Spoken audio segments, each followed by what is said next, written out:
Hey, what's up, guys? Today I want to talk about the flow state, what it is, how can karate guys get into it more often through training, and what type of training can kind of facilitate that type of mind when you're training. So, flow state to me, it's like when you're in the zone, when you're locked in, when you were a kid and you binged TV and you blink and like an hour passed. When you're watching a crazy movie scene, you're just so like enamored by the scene, the action, everything's going, the soundtrack, all that. And you don't realize, 10 minutes have passed by and you were just there with your mouth open. There's moments in my life that consuming media, like I said, movies, music, stuff like that, that I kind of tapped into that for a split second and then brought myself back and realized, oh man, I wasn't even aware of anything around me other than that. I guess gamers get this all the time too, right? Because you're in a high pressure situation for gaming. In a team battle, you have to, I don't know, capture the flag and you're doing all these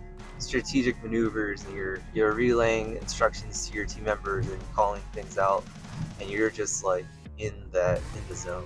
For a karate guy, being in the zone, being in that flow state, it's tapping into the other side of martial arts. Yes, it's combative, but it's also a mental release and a de-stressor. A combative benefit of that is that you get to see what is second nature to you at this moment in time. And what I mean by that is, what is the automatic response that you drilled enough that this comes out?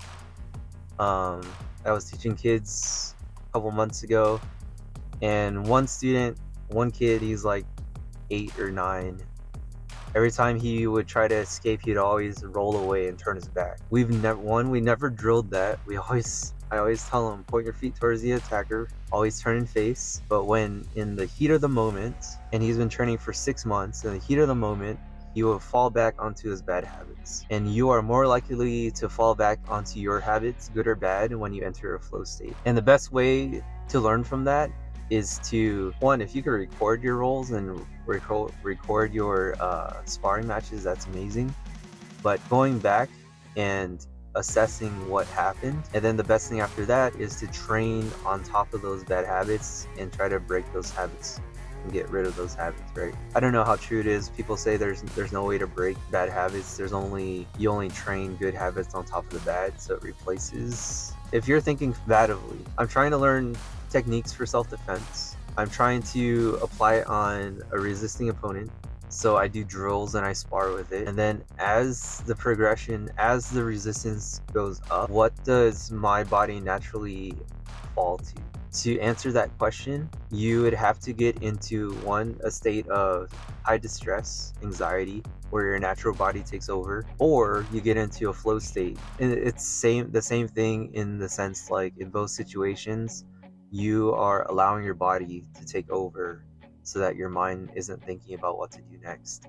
So if your body is taking over and you're doing the right thing, then that's great. You drilled the right thing. If your body's taking over and you keep making the same mistakes, then that's where you get to go back, tone it down, drill with your partner, um, drill the right response, and then try it again. For me, whenever I enter a training space, either it's my garage where my weights are, it's a dojo setting, it's bowing onto the mats, there's like a trigger that I do that gets me mentally prepared for training. It could be, just sitting in Seiza for a minute before you even think about training. I used to sit in Seiza and tie my belt facing the wall before I got into training. I know that's a formality thing, but it's also like a mental prep, right? When people do their funny routines before they do a race, all these superstitious type of thing. But it's whatever you want it to be, a physical or mental trigger that preps you for training, and it helps get you to that flow state faster. And flow state for me, like I do Brazilian Jiu-Jitsu, so slap, bump, and it's time to go. After you get all like the fun, oh, this is my friend I'm rolling with, or the anxiety, this is a stranger I'm rolling with.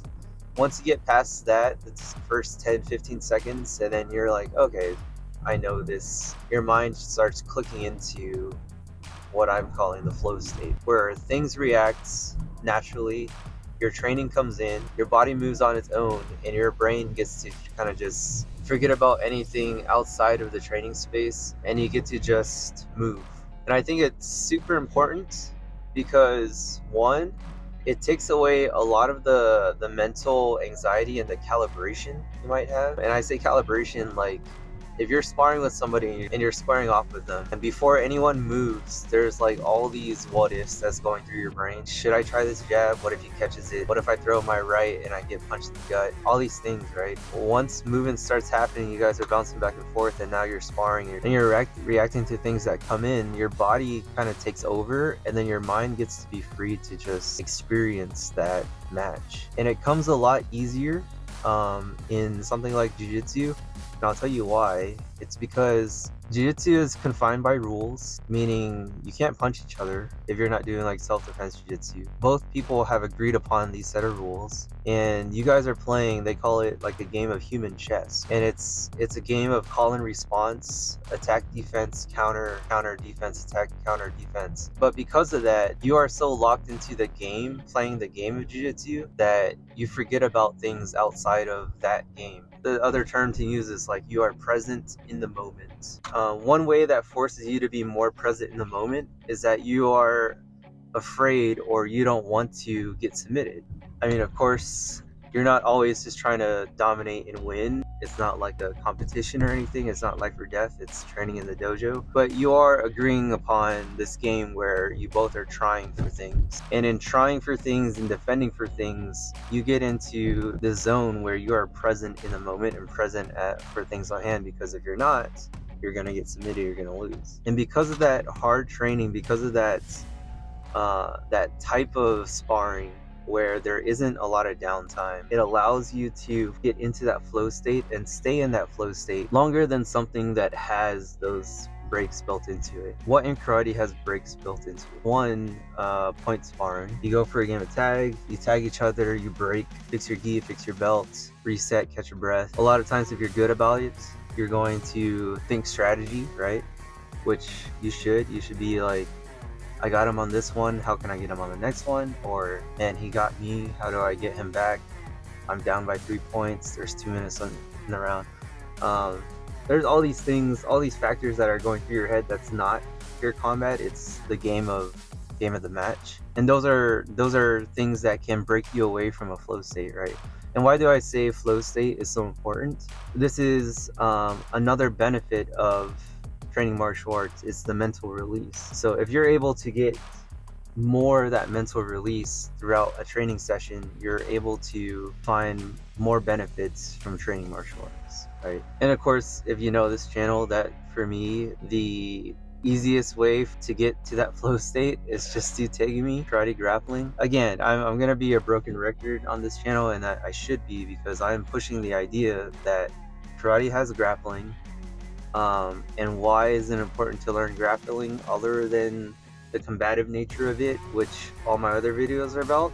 Well, one other reason to learn stand-up grappling for karate is that you get the mental benefit of hard training and hard sparring that you get in other styles, and you get that mental release when you enter the flow state for longer periods of time during your training. If your school doesn't teach karate grappling, that's like on me to try to spread that, how to teach it, how to learn it, how to create drills off of it. But you can easily just go to a training partner and say, hey, let's try to take each other down. And the biggest thing with that, if you have zero experience with taking each other down, you can do compliance things where one person is the person doing takedowns, one person is the ones receiving the takedown, right? But if you guys want to both go, never fight the fall. Just say, hey, I'm about to fall, let me just fall and let's reset.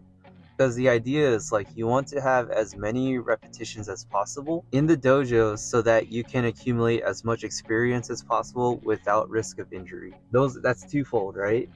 It's practical experience and don't get injured on your way there. It's so easy for the ego to creep up, and when you don't have experience on how to take people down and how to get taken down, that's like the perfect formula for injury. And I've seen it so many times: snapped arms, twisted knees, hopping on one leg thinking that you're gonna get out of a takedown, right?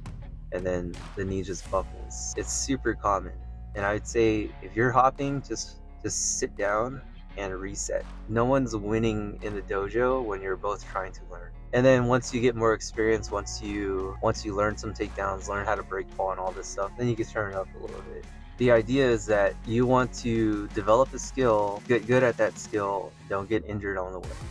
Hope that makes sense. These are all just like the art of teaching, the art of learning, how to incorporate good drills into your training, how to turn techniques into a natural response. So, um, yeah, till next time, train hard, fight easy.